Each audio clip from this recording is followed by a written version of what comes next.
and Oh, go to the other one and back and okay. forth. So, um, so this is um, this is the Power of the Pen book discussion for Marion Rollins' essay about, that where the feature essay is about the what that graphologists need to know basic psychology, um, and why that's important. Okay, but Judy, I just want to say you're talking about, and I think this should be a really dynamic um, conversation because instead of like going over the article itself, the essay, um, we have like a panel, but everyone here is really part of the panel now.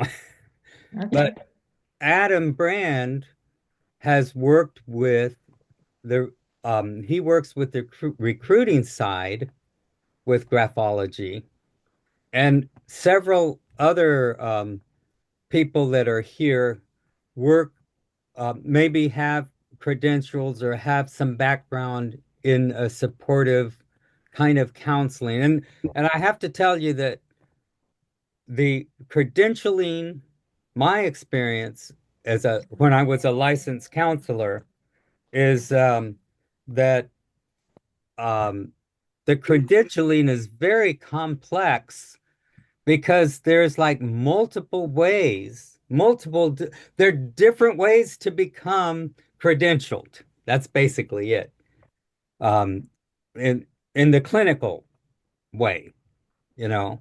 But I agree with you that the graphologists um, can be descriptive about what they're saying and how that relates to behavior without becoming a diagnostician where that's out of their range, their credentialing range. Like Mhm. that's not they don't have it's both a legal and a training issue. It's not just a training. So like as a as a retired licensed counselor, I don't diagnose, but knowing what licensed counselors do and knowing about the, like kind of the details about psychology helps helps me pre from going into kind of intruding on that diagnosis thing. Does that make sense? And Yeah. for that reason, Judy, knowing about psychology and also knowing about psychologists can help you as a graphologist. You see what I'm saying? Mm-hmm. Yeah. So, um, so welcome everyone. Um, th this this topic, I think we could be talking about every month for a year. So I'll try to keep it with the hour, but I wanted to start with to let Adam Brand discuss his use, kind of talk about his experience in working with that for two reasons. Because he works in the United Kingdom, and Adam, I have to tell you, I was at a little um, seminar, graphology seminar that was in Pennsylvania several months ago, and they were reading a article out of I think the Mirror or the Times that was quoting. It might have been quoting you. It might have been. It was quoting one of the graphologists. Let's see. Someone needs to turn off their yeah their audio. Yes, it was quoting someone from the British Institute of Graphologists, and I was thinking as I was listening to them read this article and talk about, well, this is how the graphologists practice in the United Kingdom. I was thinking, well, we should just talk to you and find out what's similar and different. So that got me. Okay, I mean, the point is that from a recruitment point of view, we've got Yes. Anne here. Hello, Anne. Hello there. Hello, Adam. Anne, who's outstanding on the counselling side. Yes. Rare people in the UK that is both qualified at the Academy and the BIG. So it's good to see you, Anne. And you'll have to wave your hand when I step out of line here. But my experience with recruitment is the fact that you do get the most remarkable requests. And as I was saying, for more into say is that her name? Marion, sorry. To Mary. say you need a lot of information is a big problem because I get questions like, can this person sell cars? I mean, that's hardly subtle. It doesn't have any nuances. It's a very straight question, and you can give a pretty quick answer. Then you get a bit more complicated with tell me about vitality, personality, sociability, work qualities. Okay. Then you might have even more detailed stuff energy, decisiveness, honesty, tact, defiance, stubbornness, a whole lot of things you can get. But the problem is, you don't get much. And Marion is always saying, as I said before, try and get all the background. Actually, you don't get that. If you are being asked to look at somebody, it's because they like the fact it's totally neutral. You don't know where they come from. You don't know if they're Asian. You don't know if they're African. You don't know their age. And they're very happy to keep it that way so that anything you come up with is totally neutral. But then you get the most incredible requests. I mean, I have a request here which is about 37 questions long, and you just wouldn't believe that any company would ask for this. Now, this is one of the biggest companies in the UK. If you can stand it, Victor, can I quickly read through Yes. these? Because it Please might do. surprise you that in recruitment, you expect it to be very simple. Can this person sell cars? And here's a company that has a mass. How would the candidate deal with minimal supervision? Do they have sufficient personal drive? Can they lead a team and command respect? Is this person prone to conflict with their subordinates? If conflict were to arise, how will they react? Faced with several challenges, are they able to organize a plan of work, prioritize, and carry it through? Are they able to think outside the box? Are they the type of person who will focus on detail or the big picture? Is the candidate hardworking, good levels of energy day to day? Is the candidate motivated to achieve success financially? And what worries me about that, Maslow's hierarchy of needs is always slapped in there. Is Yes. the performance of the business more important to them or the outside perception of themselves? These Mm. questions, really do hit you. Can they adapt their management style for different nationalities? Are they organized? Will they stay in the role or look to move on after 2 years? Now, you see, Marion talks about pseudoscience. That is very much, I don't know, but I guess for you if you like. Will they become frustrated when managing less experienced subordinates? Will they be able to build relationship with key outside partners? Are they trustworthy? Will they take responsibility for the business, or do they want to blame other people? What type of social skills do they have? What is their intellectual capacity? Are they emotional? Are they a good communicator? What is their motivation? Do they have any health issues? Do they have any alcohol issues? What are their family commitments? Now, that's quite a tricky one. What does it Mhm. mean? How will the candidate cope being away from family? Okay. How will the candidate cope with a high degree of travel? Can the candidate sell? Here we are. We've got one now at last, which is a key question. Yes. Are they a slow thinker? Okay, you could do a lot on thinking. Mhm. Does the candidate have a need to always be champion a project? That's a very interesting one. Does the candidate have a need to be seen to be successful? Is the candidate prone to fleeing rather than biding their time? I mean, quite difficult to predict some of this. Does the candidate need a mentor or a sponsor? Do you see what I mean? That Yes. this is where a real understanding of psychology can actually build up quite a deep picture. Now, Anne, on your side, when you're counseling and you're looking at somebody, whether they're narcissistic or not, and all the balance that you're doing, occasionally one's looking at that depth. not to the great extent that you do, but people do ask very deep questions and assume that writing can give you the answer. Now, I'm sure that Marion would say, how dare you even approach this? Because you don't know enough information. All you have is an A4 sheet of paper, and usually what it has is a neutral bit about how do you get from your house to the nearest shops, okay?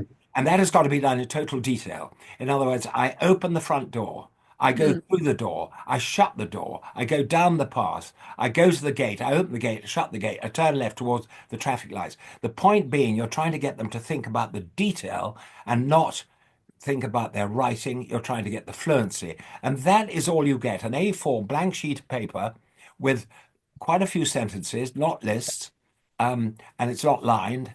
And then you're given all these questions to answer based on one sheet of paper. Now, at that point, you are requiring a lot of understanding of psychology. Now, again, Anne, you're the expert on this, but if you take the sort of, I mean, take the sort of list we get. I mean, Anne, I think you're so well versed on this, but you've obviously got Freud, you've got Jung, you've got Fromm. I don't know if how many people that wait. Fromm, Horney, Maslow, Samara, which is tremendous. If you know the mythological types, Adler, Enneagram, Lucen. In the UK, the things that we really concentrate on, having done your dominance, just your counter dominance, you then can use those psychological aspects to check what you're doing. So you may start dominance, secondaries, counter dominance, but it's extremely useful to have psychological typology, if one can use that term, to check it. And the one that we really do like in the UK, mainly because of John Beck and his brilliant at this, and you've got an article by him, is the mythological types. Now, that was actually developed in France, and the French don't like it now. They think it's a bit too astrological and vague and awful. So they're actually moving away from it. But it's incredibly useful because it's so quick that if you're trying quickly to find out what have you got in this person, will he fit this job, yes or no, mythological types is very quick. And of course, Jung with the four functions is very quick as well. Yes. So basically, that sort of sums up the approach. I don't know if that's a start for you, Victor. Yeah, and for Americans, the A form page is about the size. It's just slightly bigger than the letter size page. So he's using just a standard, like just a standard size of unlined paper. It's unlined, I assume. It's just Yeah, it's online. yeah, and of unlined paper to collect a sample of handwriting that with those kind of instructions, just to Yes, I mean the point is they do love to say, well, of course you found out about that character that he's got an interest in gardening because as part of his letter he's put something about the garden. Now the point about going to the shops, it's pretty neutral because if you're sort of opening, shutting doors, opening, shutting gates, there's hardly much emotion in that. So they are having to concentrate on the detail. They're giving you the fluency, which is so important. And that's why that approach is used. But nonetheless, some of the questions are pretty detailed and extensive, and therefore the psychological aspects of a person are very important because, in a sense, you're predicting what's happening. That's why I like the Enneagram, for instance. yeah. What happens to this person under stress? You know, you get those movements of the Enneagram. So if you're asking how important is psychology to recruitment side of things, it's very important and gets more so the more detailed the questions are. I know that's very crude because one should have psychology at the background all the time, no matter how simple the questions are. But there's no doubt that some companies in the UK are absolutely astonishing in the amount they think you can get out of handwriting, when in fact the subject in the UK is not, say, as popular as France or possibly Switzerland. We have a lot of people dismissing the subject, and yet we have other people, as you've just seen, who say, well, I can't do anything without handwriting, and I want all these questions answered. So it can be it can require a lot of psychological analysis. What are the applicants told in terms of the use and the confidentiality of this manuscript? Sorry, what is the confidentiality? I didn't understand that, David. Yeah, what are they told? The potential hirees, what are they told by the employer or the person charged with They're told that the handwriting will be analyzed and it's public. If they want to see the report, they can see public? it. It is not private. So, in other words, anybody one's dealing with, one say, look, we are going to be looking at your handwriting, okay? And if you want to see the report, you can read it. Now, this is quite tricky in itself legally, because somebody could say, well, look, I think that graphology is not scientific. I have been dismissed from a job, or I haven't been accepted in a job on the basis of something which has no scientific basis as far as I'm concerned. Okay, so that can be an issue. But the people I deal with make it absolutely clear that, I mean, funnily enough, one of the people that gives me more is somebody that employs close protection officers. And that in the UK is quite unusual because they're carrying guns, okay? And they make it absolutely clear that this information is required and no nonsense. And they're all ex-military anyhow. So it depends on the company.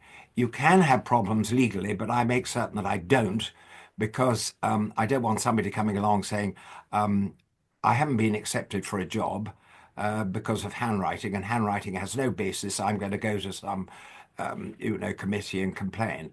But you do make a very good point, David, that in recruitment it is quite tricky, and therefore one always says this should not be the only reason anybody's taken on. It's always a backup. And some people say, oh, well, I'll take it on the basis of handwriting. And that's very dangerous, in my opinion. You cannot just take somebody on the basis of handwriting. But it can be, as a pre-recruitment program, it's quite useful. Who should I check? Because at the moment, AI is reading all the CVs. And if the person is not writing in line with an AI assessor, they get dismissed, whereas handwriting gives that extra something to help the person decide either to take the person in for interview, or having interviewed them, are there questions I missed that I'd like to find out once they've left the interview room. But I do take your point, David, that the ethical element is very tricky. Well, I brought it up pretty much, Adam, because in that list, and it may not be inclusive, but I don't see anything that we look a lot at is can a person writing keep a confidence? And we do look for that. We think we have a lot of the variables that indicate the probabilities there. And similarly, I didn't see the word, although I think you're looking whether this person is going to move on after a couple or years when you've invested a lot in a salesman. I didn't see the word loyalty, but I presume that's what you mean. A Yes, in loyalty the sense to that the one of the organization. questions is, will they stay or will That's they right. flee? There is an element of loyalty. And of course, that's what one's looking for when one's trying to answer that particular question. By the way, I think I completely missed your initial question when you were talking about uh, confidentiality and ability Well, to keep yeah, secrets. I'm sorry, I missed that point. that was it. Yeah, is the person because a lot of corporate methods that you don't want your competition working with, and if you're moving on, loyalty is a problem. You want the person you're investing in uh, to hang on for the right reasons.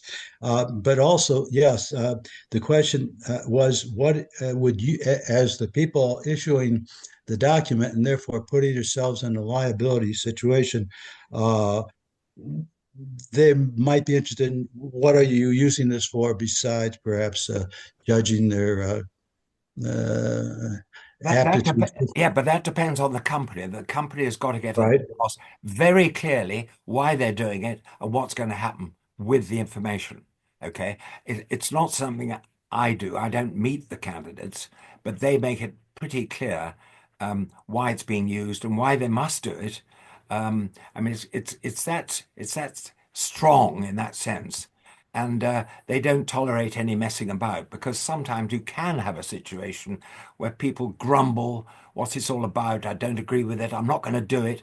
Now, if you're applying for some of the companies I deal with, there's no question at all. If you decide to go funny on doing this very simple sheet of paper, they won't even.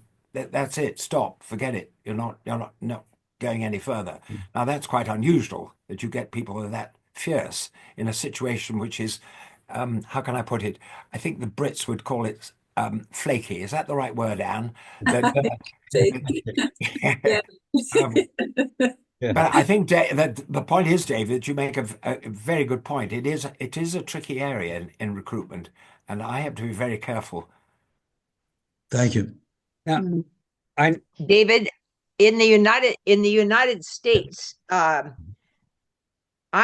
thinking it would be more of a legal question. Right. Do you think so? Oh, yes. Yeah, quite. I mean, the confidentiality, I don't think that they could get away with that in the United States. Mm. It depends. Well, yeah, there's a fear of court, actions that because there's a lot of freedom of the employee to go to other sources. And so we have large legal groups in our medium to large sized organizations just to handle problems like that. But it all What do you depends. know about that, Val? It all depends on you and how you set your relationship up with the employers. I myself have a contract that, I will do so much a month for my retainer. And after that, I get paid X amount of dollars. But my retainer, my fee schedule also indicates certain things. It says that you, the employer, are the final word. I provide information and insight that you can back up in your interview process and in your background checks. So all of this information that I provide to you, you can back up. There's not a thing that you can't discuss once you see my report with that interviewee. And it's going to ultimately be their decision. So I'm not held accountable for the employer saying yes, no to that promotion or to being hired from the outside. This is entirely up to the company. I am nothing more than a consult. I respect my position and I want them to respect it as well. That way, I'm off the hook. this So- is kind of Val? what you were saying, Adam, that these how the company collects the handwriting Right. is that's kind of their responsibility to be clear what it's about and Yeah. be honest. And we It's make- absolutely vital. Yeah. We make recommendations on this. We can tell them how much handwriting we need. We can give them suggestions on what to say, but we do have a disclaimer on the page of handwriting that says that we will use this and any other measures necessary to examine the potential candidate for this potential job, which includes handwriting analysis. So whether we actually state the words handwriting analysis or not, it says that we will use this and other means to be able to check this employee out. And that's that Val? little, yeah. I'm wondering, is the employer, do they have to keep the report confidential? Sure. Or can they publicize any part of your findings? Well, here's the point. Once it leaves my hands, it's out of my hands. I have no control over who they show it to and what they choose to do with it. So as far as I'm concerned, it is public. All I'm doing is I'm making a recommendation as a consult to an employer or a human resource professional. That's all I'm doing is I'm a consult.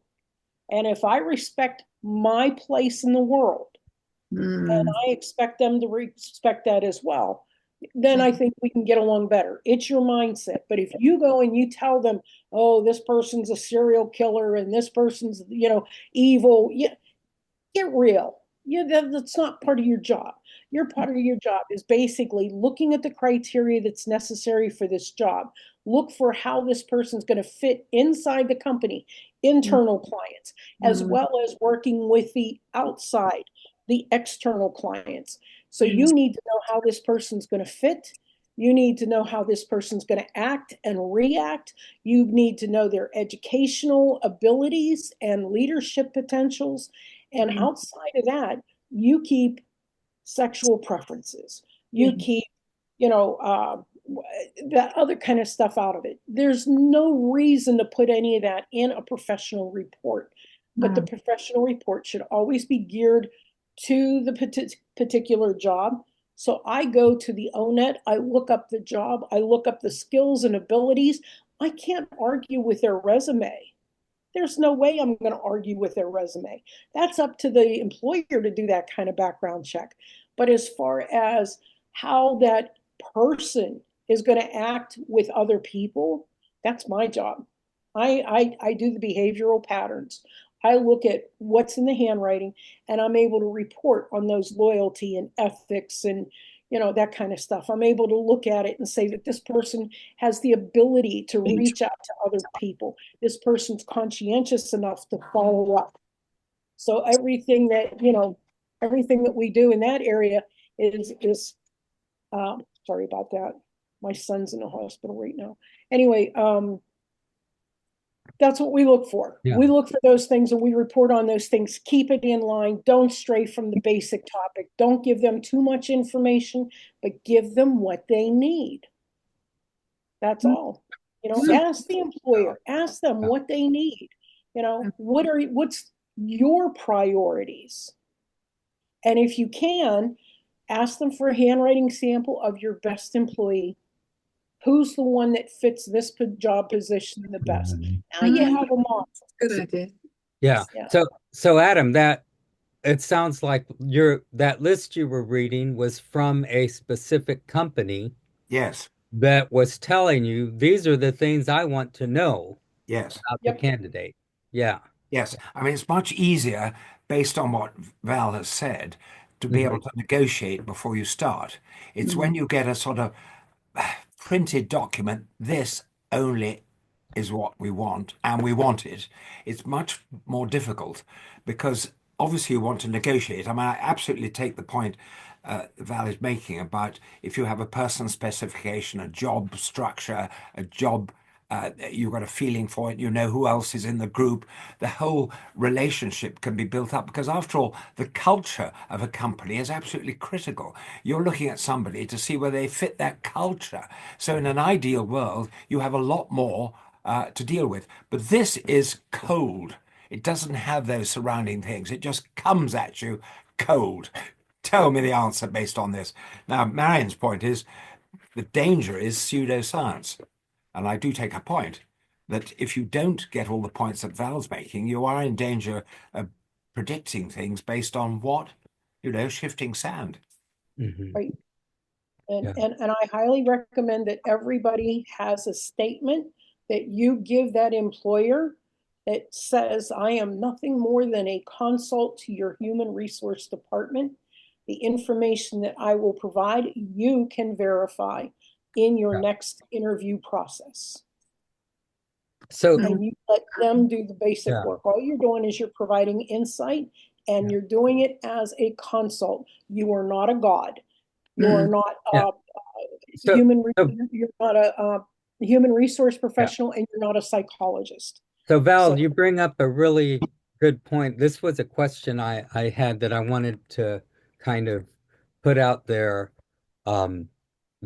That distinction, because we mentioned it earlier, between the recruiting side, like you were talking about, Adam, and the supportive kind of individual supportive counseling or something like that side. That and you might be able to be addressing too.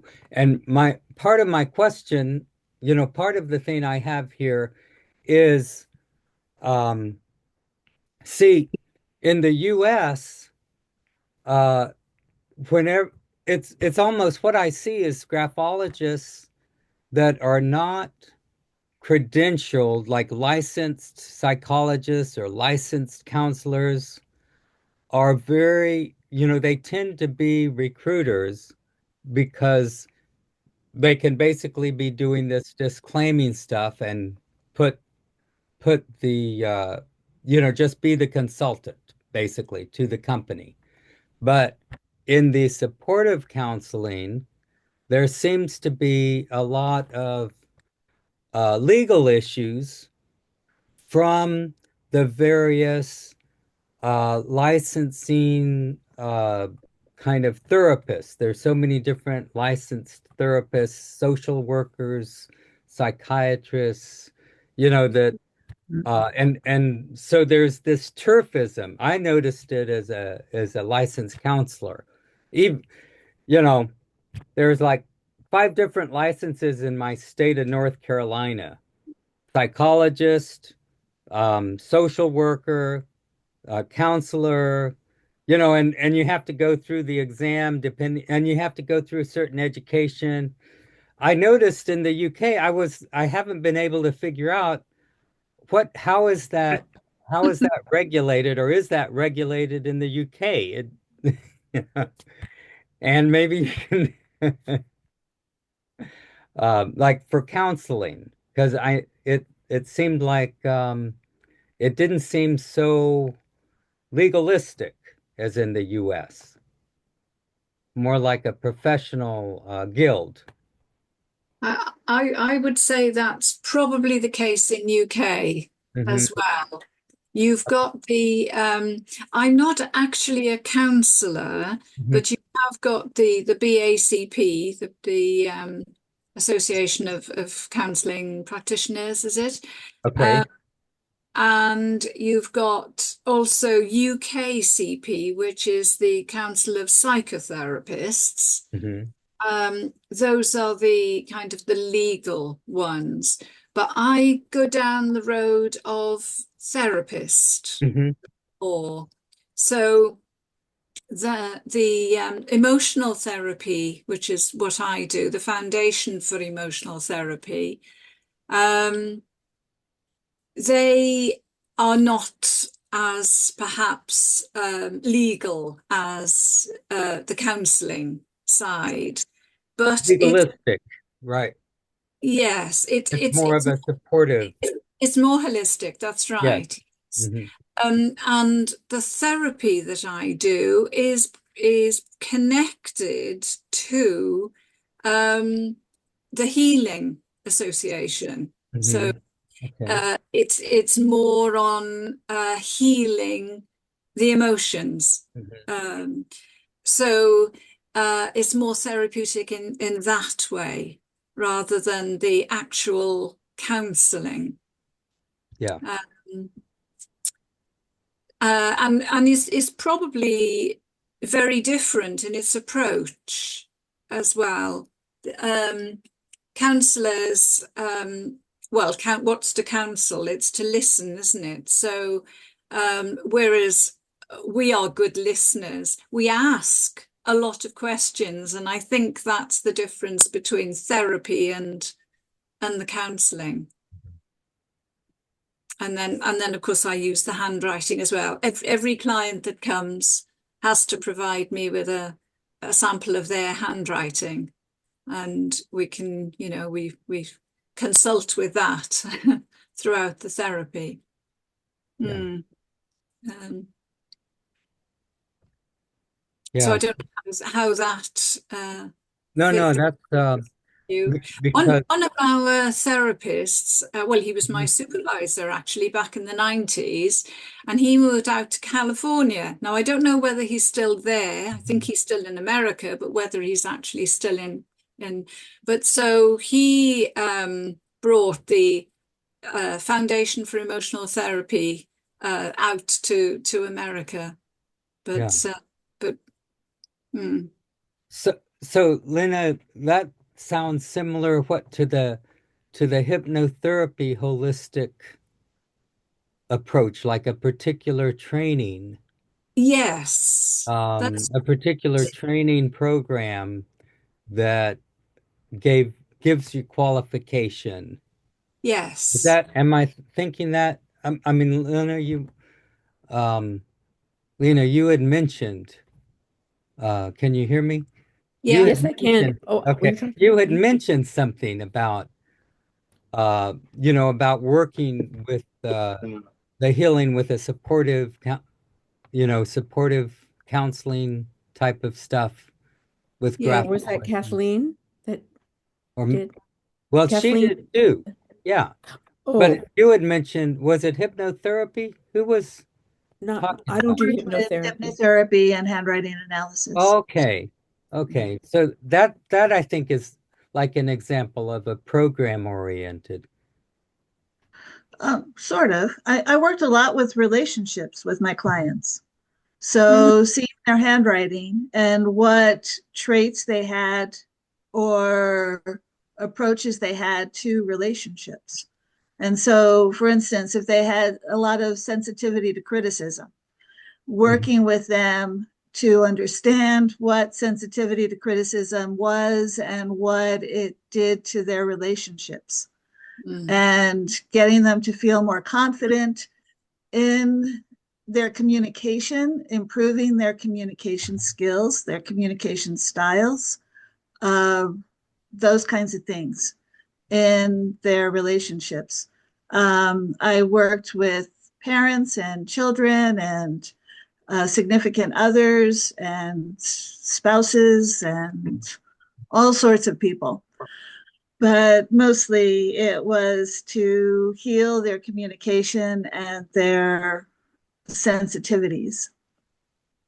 Does that make sense? Yeah. So yeah. did you need to have a credential to work with this, or did you go I through had a hypnotherapy credential and uh-huh, also the handwriting analysis credential. uh-huh. Yeah, and in the therapy, because I'm trying to get an idea of the distinction between working with this in the UK and in the US. I Um, think it depends on which state you're the in. yes, the hypnotherapy credential then was, yeah, In Nevada, in northern Nevada at the time, it was enough. yeah, So I did not need other than my business license hmm and the hypnotherapy credential and the handwriting analysis credentials. yes, And then I would continue updating them, going hmm to conferences to make sure that I was up on everything in the fields. yeah. Mm. So, s- so, Judy, I want to point out here something. You don't have to have a PhD in psychology, Right. okay? You No, there's need many to know ways. your limits. Yeah, You there's need to right, know your training and stick within it. right, right. And I mean, Marion has the training as a PhD hmm and as an abuse therapist, and she's got all kinds of credentials, and that's fantastic. But what she does and what I do and what I hear everyone else doing is not requiring a PhD in hmm Yes. psychology because we know what we know and we stay within hmm that training. Exactly. Uh, so it all depends on how far you want to take it. I think what we do and the trainings that we have are valid for what we do. Yeah, hmm And yeah. Mm. Yeah. I have a BA in psychology, hmm but not above that. Right. mhm. Right. And and you know that uh this is the other piece, see, that I wanted to point out. I was thinking about how um that all like with members in the British Institute of Graphologists and in an AHAF, there um we each have like a particular area that we've worked with. And and to know each other and what we do and what our area is can help us. It can help us, like it can help us be both kind of like knowing, oh, maybe they can help me understand something I'm kind of stuck on with a particular client. Or maybe I can, like there's something this person probably needs, but that's outside my area. But I know someone who could help them. I've actually done Right. that too. And so knowing each other in this way, and I mean, this is very powerful for us as professionals to be working with each other like this and knowing, to support each other, but also to be bringing work to each other and also to be able to recognize, to sort of be clear what we're working with, what our area is that we're working with as a graphologist, and where other people are would be able to help someone. Well, like I know Adam does the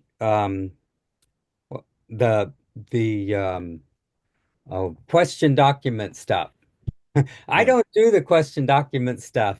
And whenever I got like somebody asked me to do some question document stuff, it was very clear. I knew some people, a lot of people in AHOF do question document. I just send them over. I mean, for me that was easy. You know.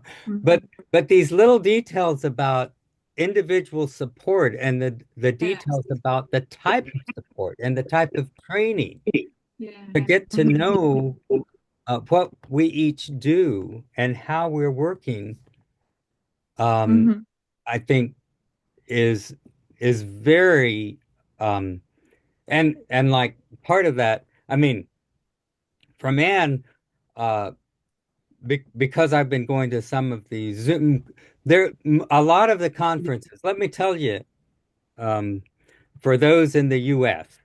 A lot of the British Institute of Graphologists conferences are on Zoom. And if you're able to get up about early enough, you could enjoy a lot of what Anne has been going through on about um, the narcissist personality in the handwriting.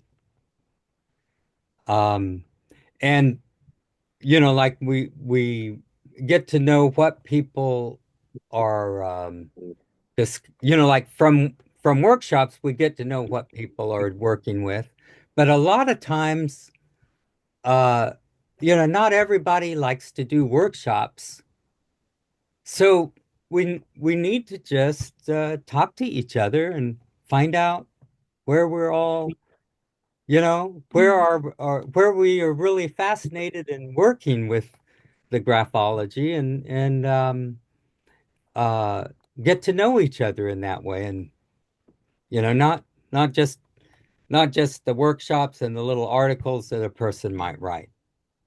Anyway, that's my spiel. I've been thinking about that for a little Well, bit. and something else that Yeah. comes up a lot with Uh-huh. relationships is thinking processes. If you have someone who has primarily like keen comprehension and investigative thinking, they're not necessarily going to understand somebody who is primarily cumulative in their thinking. Yeah. And getting them to understand each other so that they appreciate that difference is really valuable and important. So, and I've had clients who had suffered from schizophrenia and suffered from bipolar. But in Nevada, mental health help is very deficient. There's not enough psychiatrists or psychologists around to recommend them to. So giving them any kind of support is valuable in them understanding their afflictions. And that's something that handwriting analysts can offer. I believe that, Kathleen, because I had someone who was in therapy, had been in therapy for years, and I gave a handwriting analysis which explained his inner workings and what was happening to him with his emotions and what was happening to him at different times when he came upon stress. And he understood my report. He said he never understood what the therapist was saying to him. But now that he read my report that explained everything, he could understand more what the psychiatrist was saying to him. So we have a way of explaining that is very easy for other people to understand. Yes. And I think, that's our strength. Mhm. Mm. Good. I agree. Yeah, I agree. Mm. Ha- um has anyone worked with, oh, Judy, I was going to ask, do you know about well, I'll ask you later. But I was curious if anyone has worked with other with counselors or psychologists to kind of consulting, giving them information from the handwriting of a client that they're working with. Yeah. Is that? Val has done that. Uh-huh. Yeah. It actually started out by accident. My son is a gifted child. Mhm. He's high on the autism spectrum, very functional, but in school, he would get frustrated because he learned these things a long time ago and he'd get bored in class. So I took him to a learning center that offered additional help for children in his situation. Anyway, while I was there, the one lady asked me, well, what do you do? And I told her, I said, but I'm studying to be a handwriting analyst. And she goes, oh, well, that's pretty interesting. I said, it really is. I said, with all of the things that we could do, I could help you out. And she goes, why? And I said, well, because I do the drawings, the children's drawings and stuff like that. I do the adult drawings as well. More than that, I can do the intake articles that are on the back that say, tell us why you feel therapy is going to work for you. So she gave me one of them just to try it out. And I totally blew her away. So from that point on, in the school for the advanced, and it was also for children that had certain learning disabilities. It wasn't just for the gifted, it was for anyone that had learning disabilities as well.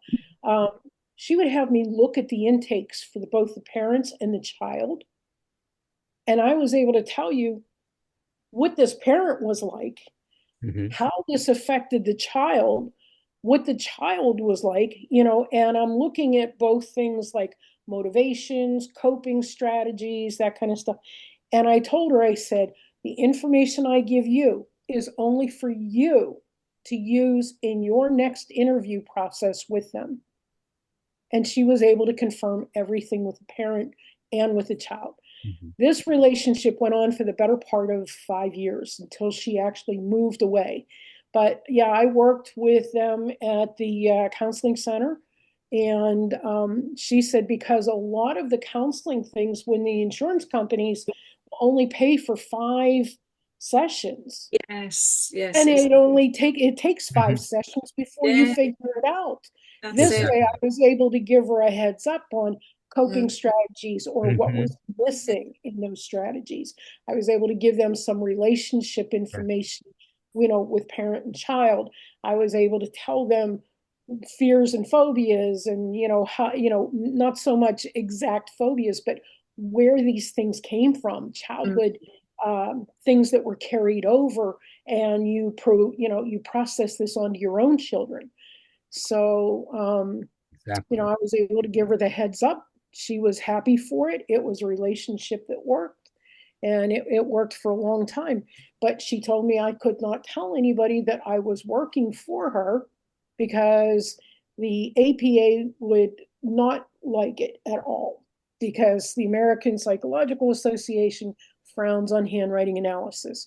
But I really believe if you have somebody that knows what they're doing, has taken the time to get certified, and is able to answer the questions that the psychologist really needs to know, you can offer some valuable insights. Mhm. Yeah. May I say something? May I join in? You might have seen that Yes. I am driving. Can you hear Yeah. me? Yeah. Yes. Yes. Yes. You can Hi, hear Ruth. me? We can Hi, hear Yes, you. Ruth. everybody. Tell us, Great Ruth. topic. I just wanted to say that, as Val has explained, she protects herself on the forms that are filled out by the companies that I work for. It says that the company uses a handwriting examiner to examine the page of writing, and then every person has to sign, I give my permission for the form and content of this page to be used as part of my application for employment. And then they actually, I always have a report that the person can see, and they often have me speak to the new incoming employee to tell them about who they are going to be working with. So it's kind of a complete package, and I think it's the best way. There's no secrecy. The form and content are part of your application. I think it's a good policy. Very good. Yep. And I think the other best policy is that everybody has to recognize their place in the world. And I am just a consult. I'm only giving you advice to help you be more efficient in your job. I'm not the end all to be all. I am not God. I am not a licensed psychologist. I'm just telling you what I see in the handwriting, and you can go and validate it for yourself. Yeah. I use the Right. expression And how information understood is knowledge. Mhm. Knowledge understood is wisdom, and we all need to be wiser about that. very good. So, And I was wondering how old your clients are. Oh, my clients, yes. early 20s up to 80, 85, 86. It's Wow. a wide range. Mhm. Wonderful. And if it's children, then of course the parents are with them, so they can be 10, 11, 12, 13, that sort of age. Yeah, but a wide And range. how long have you been doing it, Anne?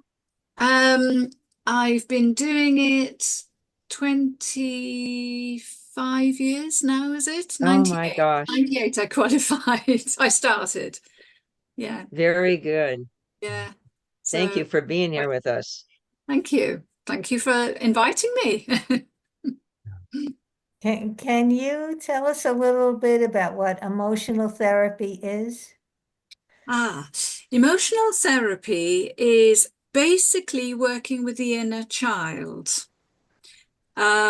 So clients come to me with a problem with somebody, maybe in work or a family member, and their problem, as far as they can see, is in the present day. So what we do is we talk, and I use drawings and art and word association, lots of different things. And we finally get back, because all problems today with everybody has started earlier on, and it's a repeat. Some clients come and they're aware of the pattern that's happened, but others aren't aware. And so eventually we'll get back to childhood, really, 3, 4, 5 usually. And we work with the inner child. And just the awareness that we do have an inner child with us is sometimes very, very healing in itself. So Interesting. that's basically what it is. And you know, when you talk to somebody about events that have happened to them, you know, it doesn't have to be anything untoward. It can be something very, very innocent, but has just caused a certain perception within that person, and it stays with them. You know, just talking to them about family members and where they, you know, how they saw themselves in the family circle, how they related to others, what other people mean to them, you know, is all very healing. Once they become aware of all these things and how it can, you know, how it can affect them. And of course, then I've started on this journey of the narcissistic parent. So if I sort of listen to the client, hear what they're trying to say, and think, oh, I wonder, what was mum like, or what was dad like, you know? Then I might ask. Well, lately I've been asking for handwriting of the parents as well, but I didn't used to do that. I wish I had, really. I never thought about it before. Wow. Yeah. How long would your average client be working with you? Oh, crumbs. How long's a piece of string? Some clients go through it very quickly. The penny drops with them. They realize the problem isn't them. It's, you know, what other people are doing and how they see it. So they come through in, they might do in 6 weeks or six sessions. It's not always a weekly thing. But others then it takes a little while. So I have had clients to 2 and 3 years, but that won't be every week. That could be once a fortnight. It could be once a month even. And I do have a couple of clients. I only see them through the winter months. Because in the summer they're out in the garden and it's not a problem. So I just support them through the winter, you know. Oh, good. So Very interesting, Anne. Everyone's different, and however they want to work is how I work with them. And they're all fascinated by handwriting, of course. Yeah. Thank And you. do you meet most of your clients in person, or do you do it on virtually as well? Yes, I do it virtually and on the telephone. Of course, you know, COVID started all that. Really, we couldn't meet up. So yeah. Do you meet with groups as well? Not so much.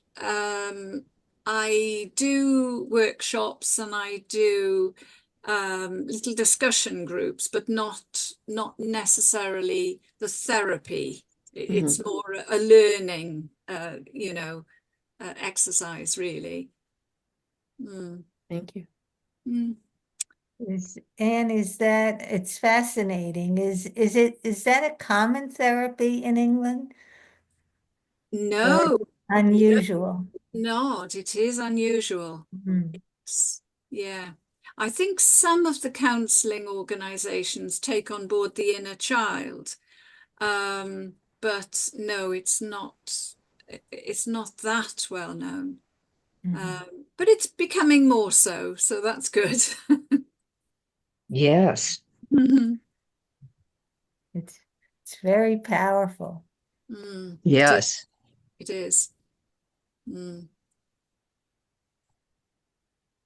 So an area that I've recently been working with, I was always bothered.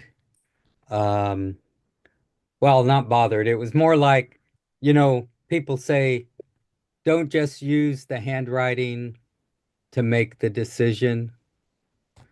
And there's also this thing, when I was uh, working in graduate school for the counseling, to get my master's in counseling, um, they said, don't just use one assessment. You put the information together from several different things. Um, so it's bothered me that I've only really been using the handwriting and, collecting information. So these past several years, I I started working with getting connected with other kinds of assessment, the psychometric assessments that are traditional, Yes. like the personality tests. Yeah.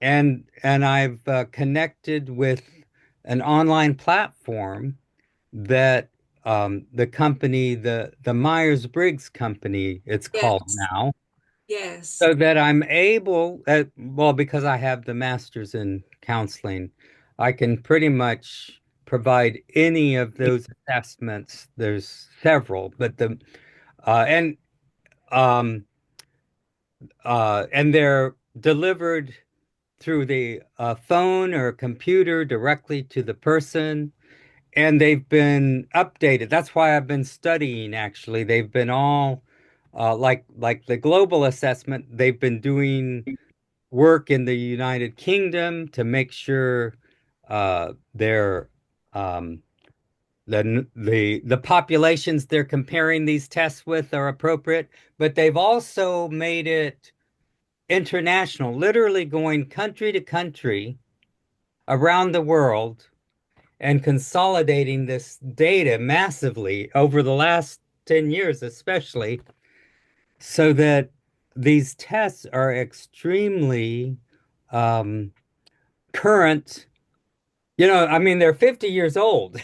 They started 50 years ago, but they've been working with them for this past 50, 60 years, and they're very, very current. So that's what I'm able to provide these, and I've been working with how to to how the handwriting and the psychometric tests, how to put that information together, really. Um, Basically, we've kind of been doing it by art. When I was in graduate school, you just kind of interviewed the person, you got their test results, and I didn't even know how.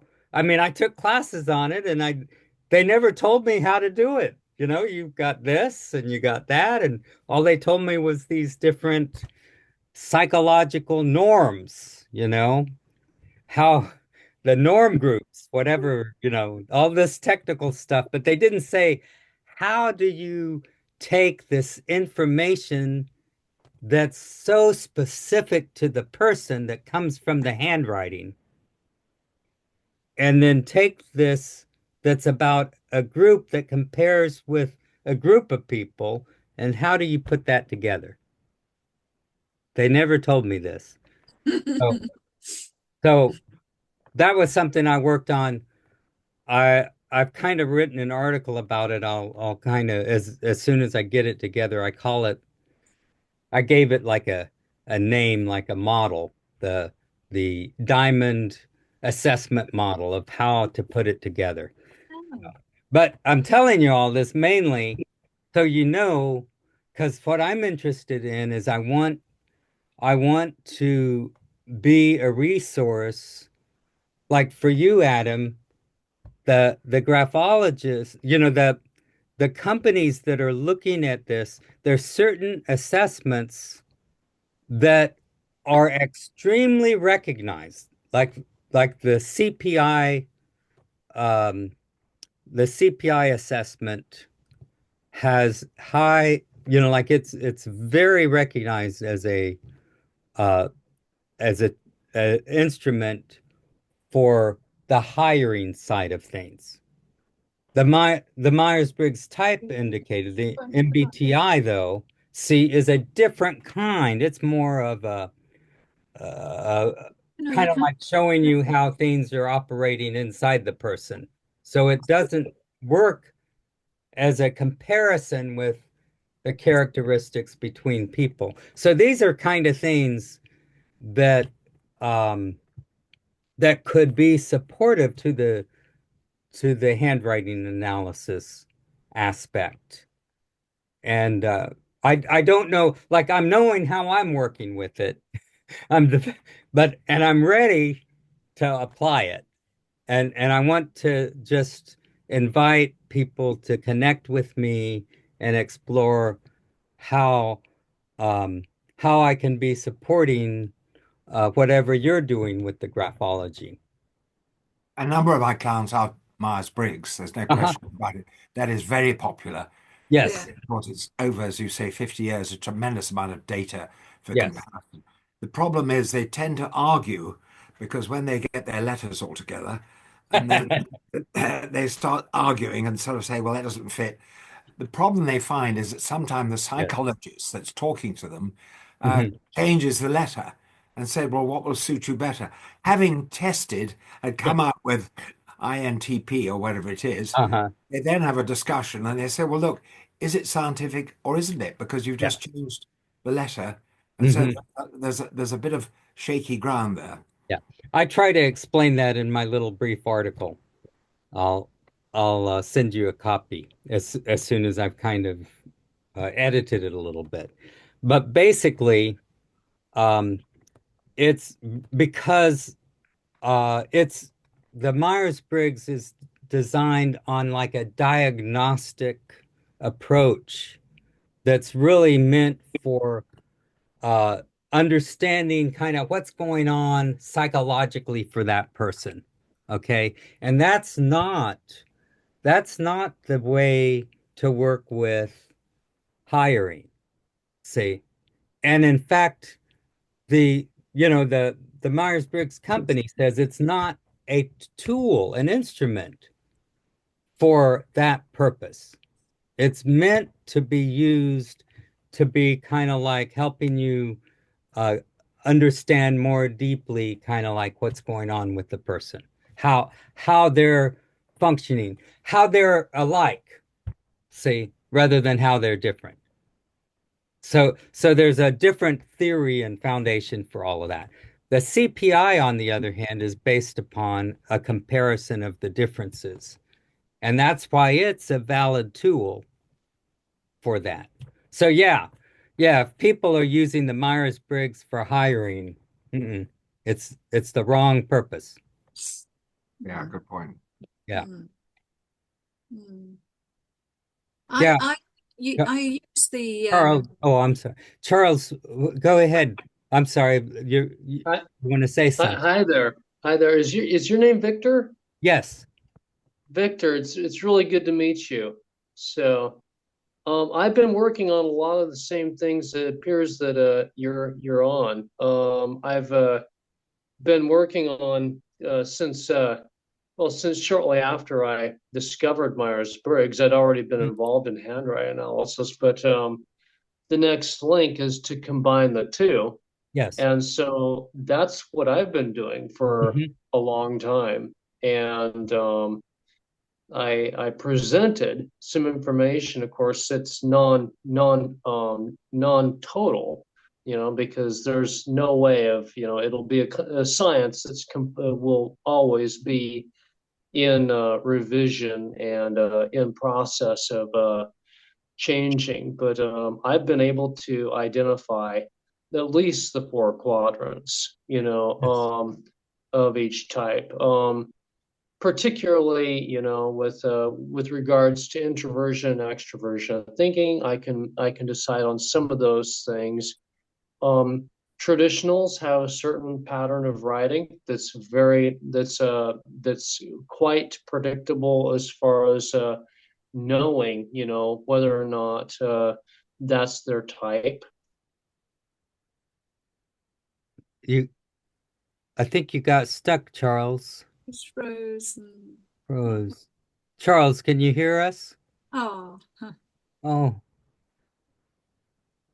s send me send me an email. I think my email is on the site. Um, if you can hear me, what Adam was talking about earlier about John Beck is is the Jungian model of personality assessment in the handwriting. And there's quite a tradition of the functions to be identified in the handwriting, Yeah. which makes it a very good piece. It's actually pretty fascinating because of that, um, because of the history and students like a very famous French graphologist, Tylard was I think her name, and Ania Tylard. Right. Uh, really developed a lot of the ideas of the Jungian functions, the Jungian type. But it's a different track than the Myers-Briggs indicator, Yeah. you know? Yes. So so it's very fascinating to bring those together Yes. and to be able to sort of have two perspectives that are working with the same a foundational theory, you know. That's kind of what led me to be working with that in particular. So there's a lot. Here again, another area of psychology with with the graphology. And uh, yeah.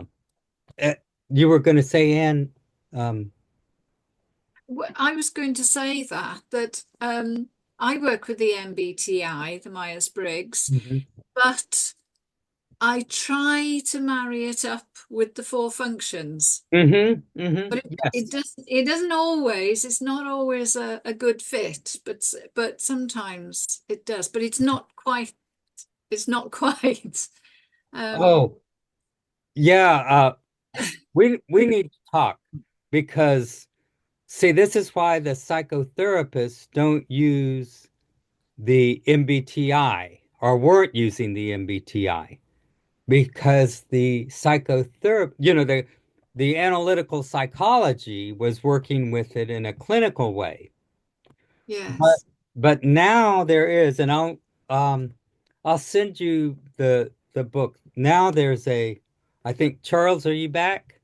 Can can you hear? Oops. Yeah. There we go.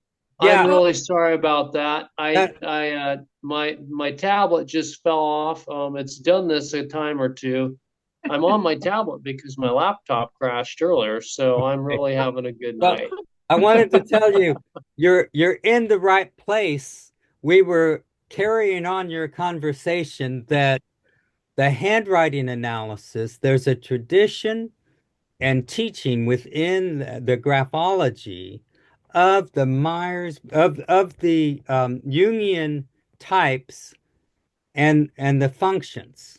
And there's in fact John Beck was mentioned earlier who has studied a lot of that. And I was just Anne and I were just talking about that there's a difference between the way the MBTI talks about personality type, and I talk about it as psychological type. So Carl Jung was talking about psychological type, and psychological type involves all four functions. Right. Myers-Briggs is just talking about personality type. And that's why they only focus on the dominant and yeah, what people sometimes call the counter dominant or auxiliary yeah, function, because that's what you see. They're what developed. And yeah, maybe the tertiary function might develop, and then you see some of that effect. But what the purpose of the clinical use of the Jungian functions, of that model, is to identify those psychological functions that are not developed, that have been that are more less differentiated, are preferred, and to support that development. For example, maybe they're an introverted thinking and they're auxiliary. Well, if they've developed their introverted thinking too much, they're not going to have the feeling function at their disposal, and they're going to have trouble in relationships. Yeah. So working with the Jungian model gives clinicians a way to move to like say, you know what? Don't think so much. Work with your feelings, which is hard for the thinking type. Yes, yes. Yes. See, but with these kind of assessments, it's saying, you know, this model says you can't think and feel. You can't develop your thinking and develop your feeling. You it's a divergent development. It's a different area of your being that has feeling. And the handwriting backs that up. Yes. See, because feeling is a completely different expressive movement than the analysis, you know? Yeah. Victor, can Yeah. I throw in a couple things? Yeah. I've had my handwriting analyzed by a variety of people, some of them present here. And one I remember particularly was kind of a list of your such and such and your such and such, and it was unpleasant to hear. Some of the things were true, but there was two things. One is Judy came up with a phrase that she uses when she's describing traits or something about a person's inside. Said, and it was things that make the person uncomfortable, and that's kind of a neutral, supporting kind of expression. And there was another occasion I was sitting at the organ in the loft at the old mission, and the main priest has a good way of words, and he was talking about the forgiving the sins and such, and he said he used the word obstacles to our connection to the divine, and I stopped and I grabbed a book and I wrote down that word because it's also another neutral word to describe some difficulty that somebody is having, something that's unhealthy and it's not serving them, that they may not be aware of. They're such in a habit of this that they may think that it's normal, but to give them another perspective is something that we can do with what the writing is telling us all. Yes. Yes. And you know, it's even more neutral is this thing about how it's obvious that we develop a bipolar functioning, and that shows up because we have a dominant hand. And those that don't have a dominant hand, well, that's because they've developed one, then the other, you know, or there's something about that. So this dominant hand bipolarity is the natural way for the graphologist to recognize that, you know, it's the thing that you have used the most. So if you used your analytical thinking more, because then it becomes easier and easier, and so you're preferring to use that, you know, because you're good at it. And to start using that side of yourself or that part that you haven't yet developed fully is kind of awkward, and it feels weird, you know? Does that make sense? That's kind of this is comes out of that way of being able to look at how there's different like you're looking at how to support the full development of that person. Mm. And if they without saying you, it's like, look, you've really you I mean, I'm a I really developed my thinking, my analytical thinking, okay? And through reading and stuff like that. So so whenever it was just so whenever I had this opportunity to go into graduate school, I mean, I had spent years in the library. I worked at the library at a university and I just read everything, along my stuff. But so whenever I had the chance to go to the graduate school while I was there, I made the decision. I didn't know why. I mean, I didn't know about this part, but I made the decision to um, to study counseling psychology specifically to develop an awareness of affect, of emotion. Now, how analytical can you get from to to choose an academic program Mm. to exercise that other thing? And and it, you know, I was confronted at pretty much being emotionally blind. Mm. And it took a completely different uh activity than what I had been doing to develop the analytical side. See, so this stuff's pretty real. And the graphology is a real support. And all of these things, the psychology, these are things that can help us, Mm. to kind of reinforce and validate what we're doing as graphologists. Mm. Yeah. So, so Charles, I wanted to tell you, do you have my email? No, I need to get that from you if I can. Let me grab a pen and paper right quick. Okay. Let me and let's see. I'll put it in the chat.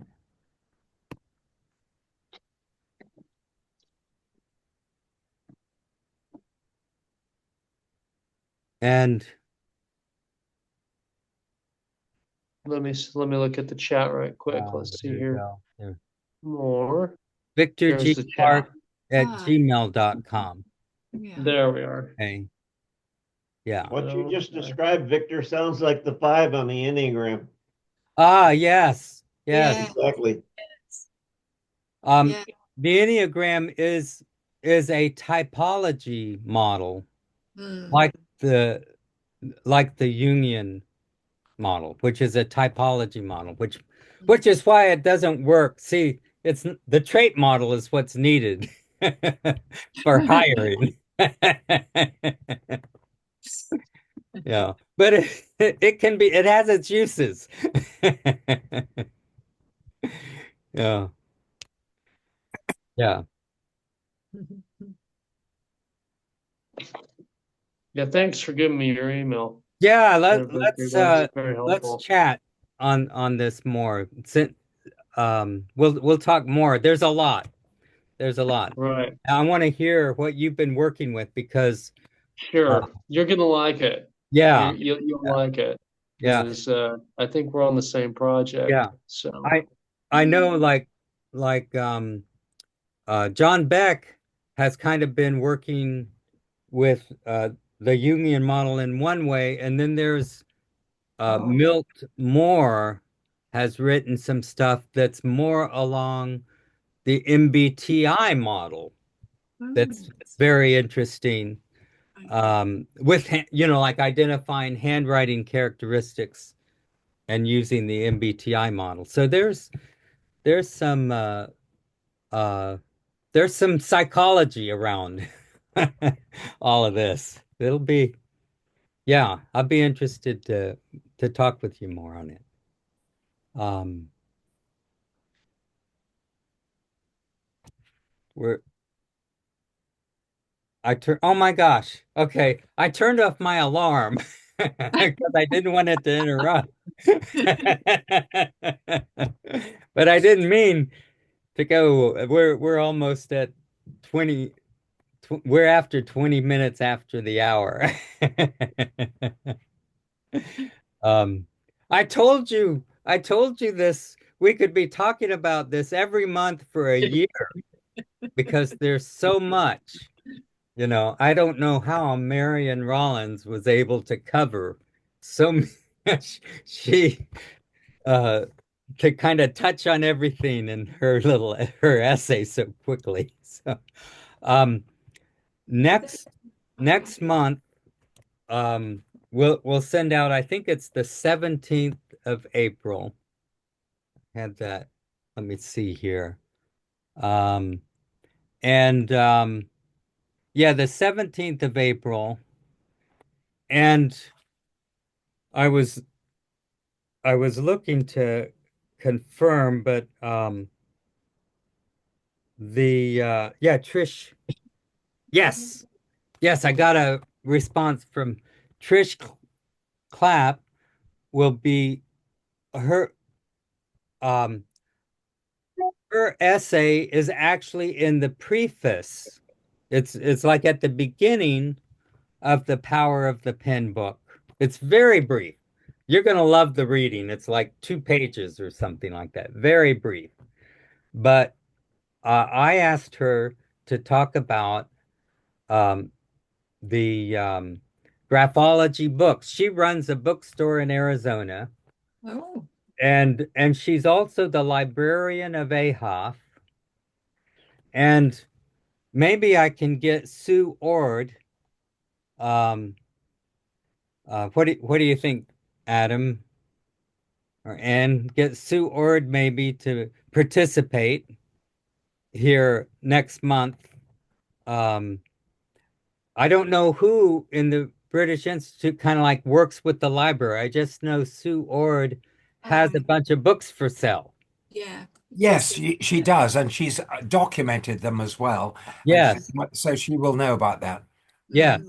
Yes. So maybe I'll get with her uh to talk about graphology books because and I know also that Sheila Lowe has been uh kind of making available a lot of graphology books that have kind of gone out of print and getting them republished or something like that on her piece.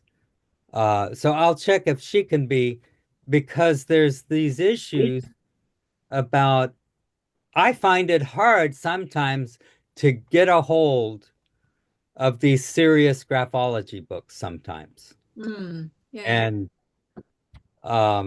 I think Mm. that's a discussion well worth having to find out what we can do to be to having access Mm. to the books we need, you know.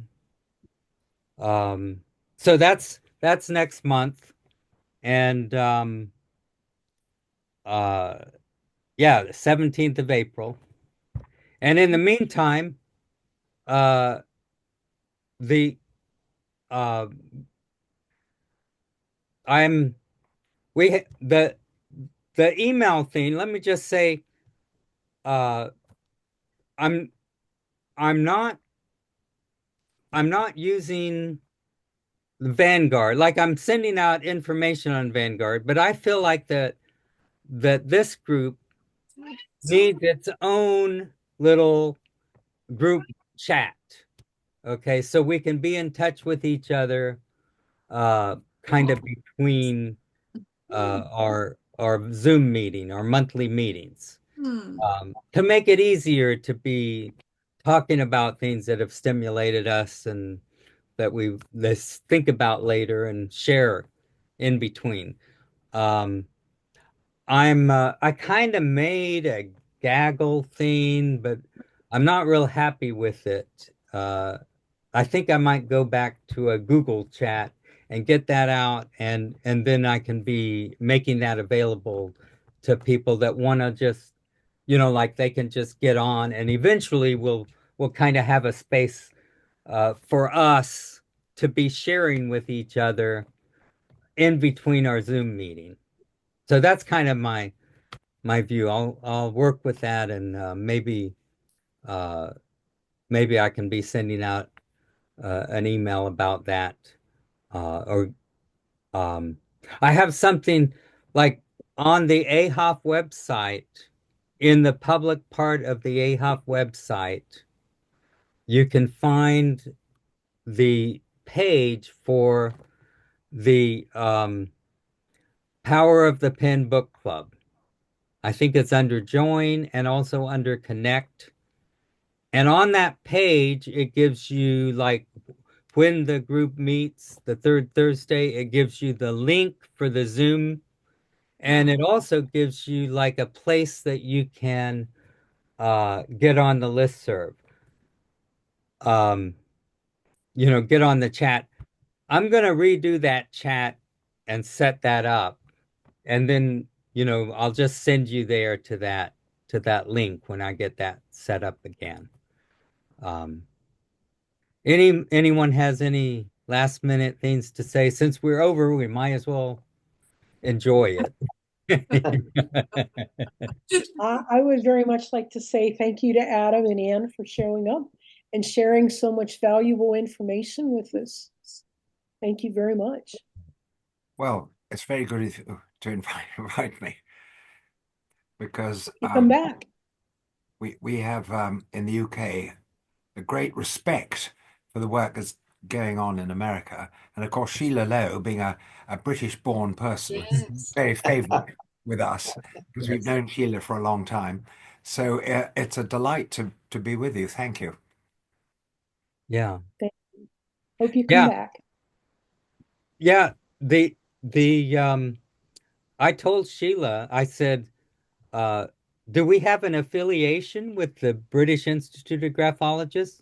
And she said, yeah, it's an informal affiliation. And I said, well, we should have everybody part of the book club, especially because it's an international publication, and Adam's got his essay in there, which will, and we have to have everybody be able to join.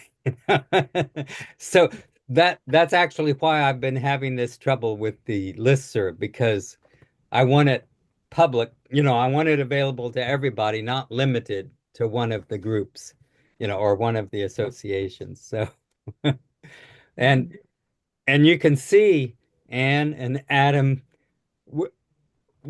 uh we're we're very interested in what's going on in the United Kingdom with graphology. The interesting thing about the UK is the fact that we have a large number of students that are actually Chinese. Did you know that, Victor? Wow. Remarkable. I was noticing, I didn't know how many, but I was noticing there's a number. The Hong Kong connection is really quite important to us. We've really got a whole group going over there. And it's interesting that the British Institute is quite international. Mm-hmm. Secretary is based in Magnolia. What am I talking about? Mongolia. The chairman is based in Hungary. So we're all over the world. We've got a large number of students in Hong Kong. So when you say, are we in sort of a broad church? The answer is yes. Mm-hmm. And to be involved with America is tremendous. But most of we don't have students in America, of course. Yeah. You can say the same thing about India. I was there 30 years ago and there was nobody in handwriting. And today it's everywhere over there. Yeah. It's Well, we've crazy had how it's connections. taken off. Yeah. And I see China doing the same thing. Yeah. Yes. Yeah. Mm-hmm. Yeah, it's I was aware of the Hong Kong, like because I'd seen people on some of the conferences on the Zoom, but I didn't realize that the chair was in Hungary. Well, she moved. Huh?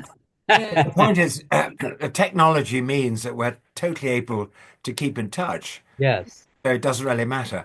We used to, when Sheila Lowe was over, have all our London meetings so that everybody had to geographically move to London. With Zoom, we don't. No. We have meetings that pull people in from all over the world. Yeah. And it's a great help because, I mean, if you have a BIG member in Australia, they're never coming to London. No. So, well, sorry, they may, sorry. But the great advantage of the technology we have now is that we're much more in touch than we used to be. Sure. Yeah. Well, this meeting alone had people from Mexico, Israel, as well as the United States. Mhm. Something about meeting people in person, though, that was nice. Yes. Flesh and blood. Putting faces to the names. Yeah. Yes, I am wondering if you are having better luck at teaching the youth how to write than we are in the United States. We have a battle at the moment because undergraduates are using AI to answer their essays. They are using computers to do their exams. My granddaughter is in Scotland at the moment, and she's been told by her lecturer she's got to take a written exam and handwrite it to avoid any problems about AI or using a computer. Now, the young of today cannot hold a pen correctly. They do not That's write right. quick enough, and they're all grumbling that their wrist is going to break and they won't be able to survive.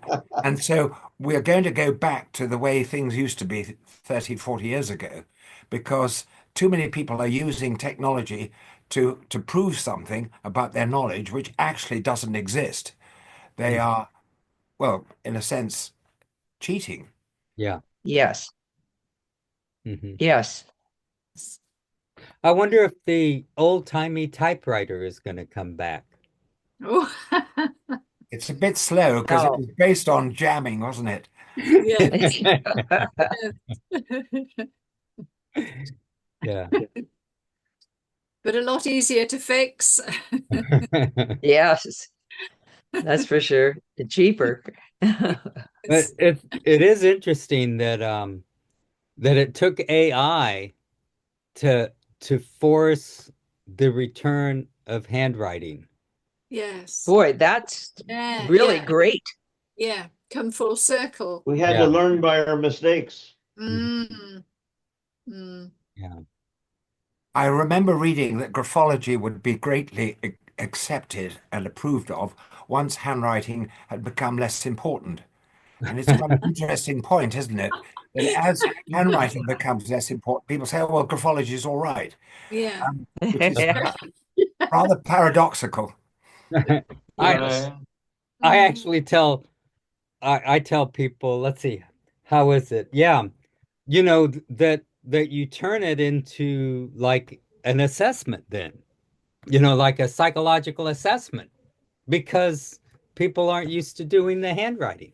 It's so unique. So then it becomes something special.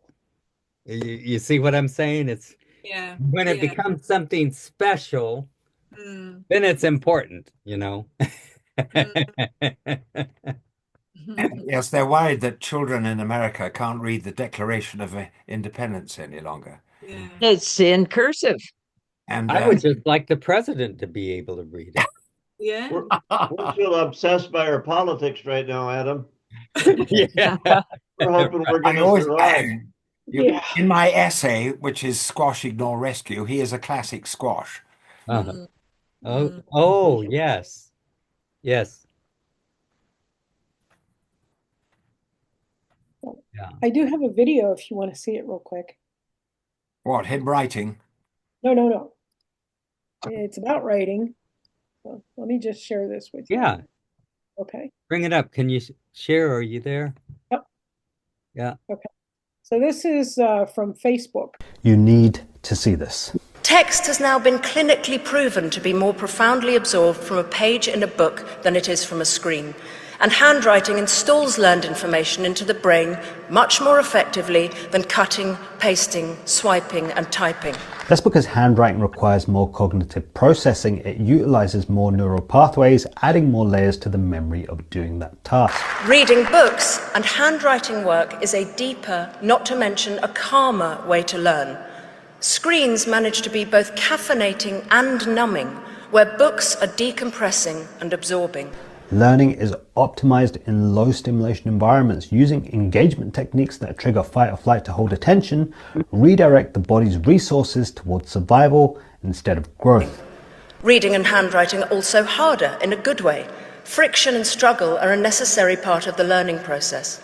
Make everything too easy and it's like feeding 10-year-olds puree when they need to chew. Friction is key. Attention, focus, and the tenacity to study, especially things we have to learn rather than want to learn, are all attributes that develop through the struggle of learning. When we gamify it, making fun and flashy and dopamine inducing, traditional methods like listening to teachers, like trial and error, like reading books seem slower, harder, and less appealing. Now, there are better ways to learn, but what's happening right now with this transition from textbooks to tablets is we are taking a bad system and making it worse. You need to see this. Text has now been clinically... Okay, there's another one, but I thought that they very poignantly said what we've been saying all along. Yeah. And we need to share that message, don't we? Indeed. So, yes. I want a copy of that. I'll send it to Valerie. you. Yeah, that really says it succinctly. I got one more right here. So this is the best secret I can give you to have a better memory. So there was a study done back in 2014, and researchers found that the students who took notes by hand performed better on conceptual questions compared to those who took notes with their laptops. The researchers also found that the handwriting group had better recall and comprehension than that laptop group. So what it shows is that the physical act of writing something down by hand helps with memory retention. And the researchers also propose that this may be due to the fact that handwriting requires more mental processing, as the students needed to selectively condense information rather than just typing everything out verbatim. So if you want to have a better memory, just start to write stuff down. So this is the best secret I just thought those were beautiful. There was a study done back in 2014. And they're on and researchers found that the Facebook right now, by so hand. those are going around. And I'll be happy to share the links with you because they're YouTube videos. But yeah, put the message out there, Yes, yes. Have you heard of the analogy, writing is playing the violin, hitting a computer is just playing the triangle? And if you think how difficult it is to learn to play the violin, it shows the difference between our brain development. And therefore, this is something a child should take on very early for the whole development of their brain. That's right. Well, we need to get back to basics, reading, writing, arithmetic, Yeah. That's right. I understand that a lot of the change around back to teaching handwriting in the U.S. is coming from about this research. Yep. Like that there's that the schools or the curriculum is changing back to handwriting as a result of discovering, I guess the directors or of the school, the people that make the decisions, understanding that the handwriting actually is helping with literacy itself. Do you have in the States a thing called the pen diploma that they're doing in the UK, whereby once your handwriting is of a certain level of legibility, you get a diploma, and that's worked for, and they like it. They do that in Australia. Wow. Yes, they do that in Australia, but we haven't really had it here in the United States. And since they quit teaching cursive in the classroom, it's not one of those things. We would like to make it one, but there are so few schools that are actually teaching cursive.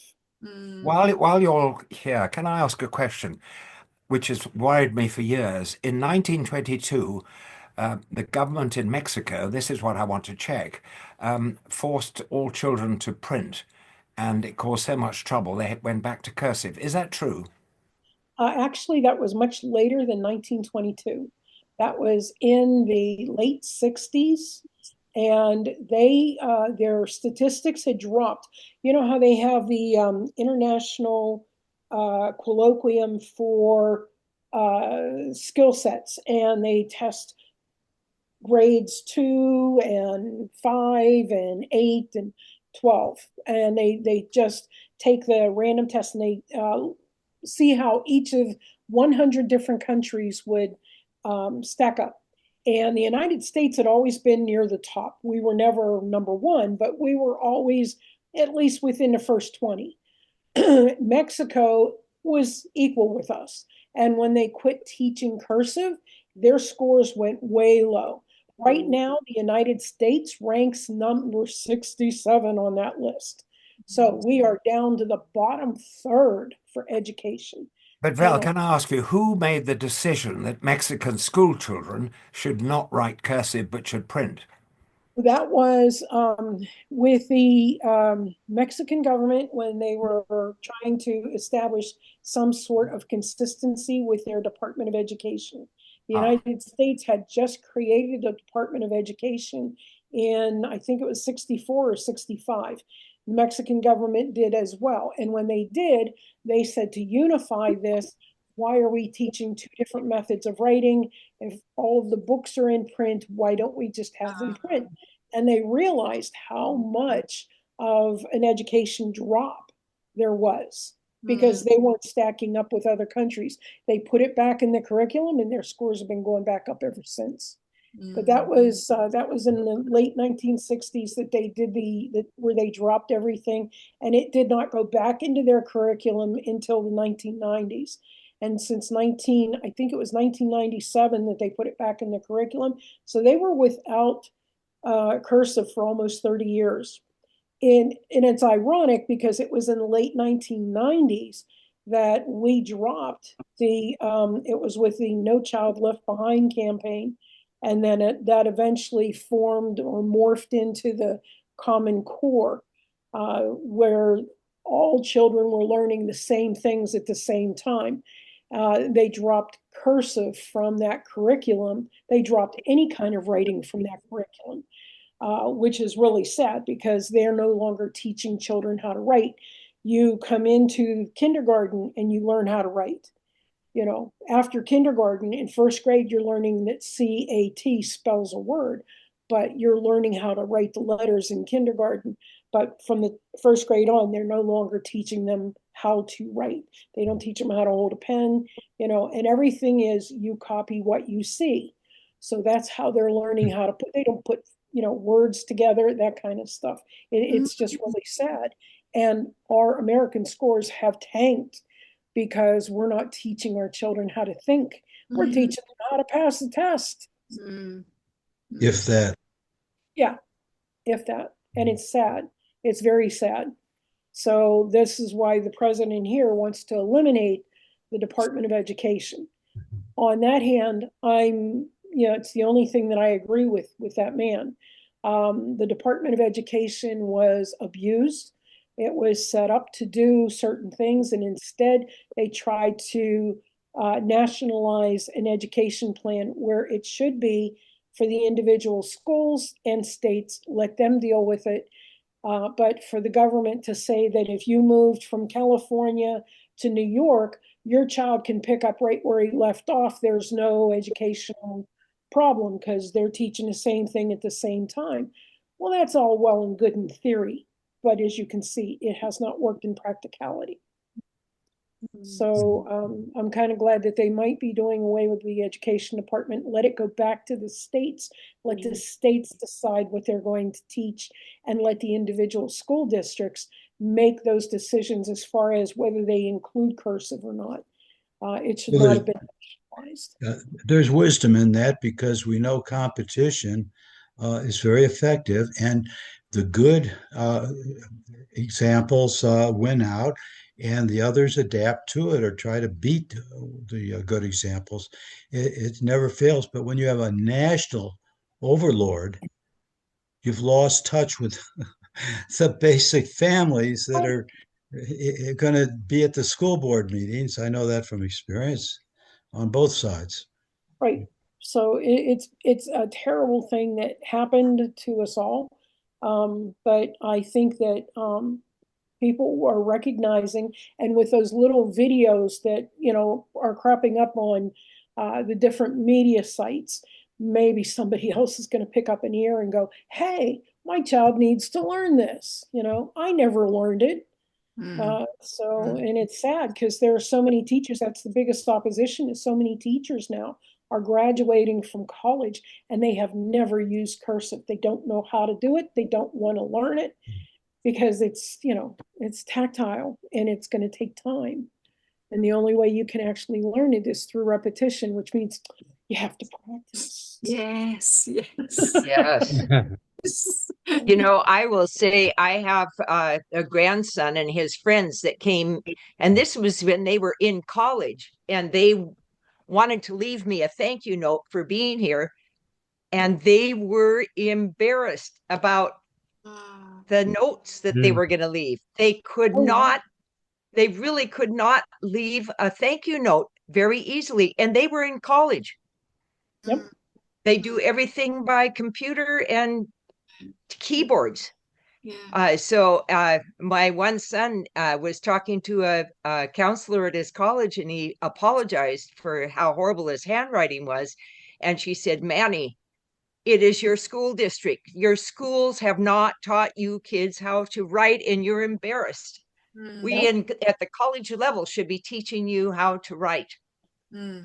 Well, we have teachers, literally teachers.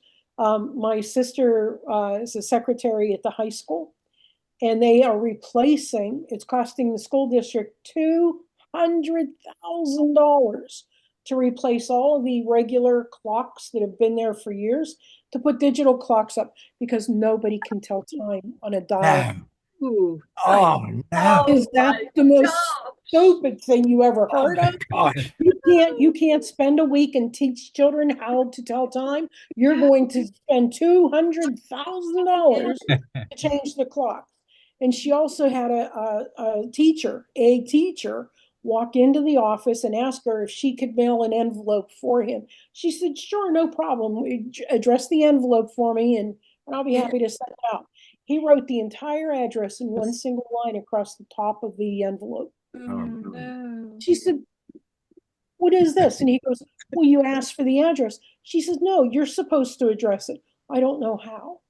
This is a teacher. He graduated from college.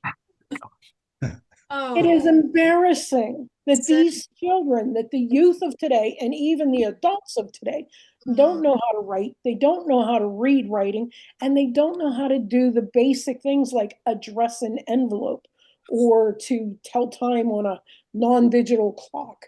It's like, this is so sad that we have let this come to this, and that the school district is willing to spend that kind of money rather than to put a week's course of, you know, repetitive things in classrooms, spend 15 minutes a day for a week to teach kids how to tell time. And they're going to spend $200,000 just to replace the clocks. Not their money. Yeah, it's stupid, but it's happening all over the place. It's not just her school district. Yeah. So, anyhow, Need to write. Write our Well, thank- legislators. Yeah.